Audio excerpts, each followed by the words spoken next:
மெத்தைக்கு மேல உன்னோட சேல என் கையில் சேர்க்கும் வேளை என்ன நினைச்ச எப்போதும் போல உன்னோட வேலை ஆரம்பமாச்சுதுன்னு நானும் நினைச்சேன். நீ உள்காயத்தை பார்க்கிறப்போ என்ன நினைச்ச நீ நகம் வெட்ட வேணும்னு சொல்ல நினைச்சேன். நாம் ஒன்னோடு ஒன்னாகும் நேரத்தில் உன் பூந்தேகம் தாங்கும்னு நினைச்சையா கல்யாண சொர்க்கத்துல கச்சேரி நேரம்னு கட்டி பிடிச்ச நான் கட்டி பிடிச்சேன்.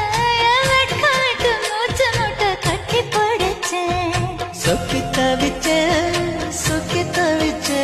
நான் சொர்க்கத்தையே எட்டியதா துள்ளி குதிச்சேன் சொக்கி தவிச்சேன் நான் சொர்க்கத்தையே எட்டியதா துள்ளி குதிச்சேன்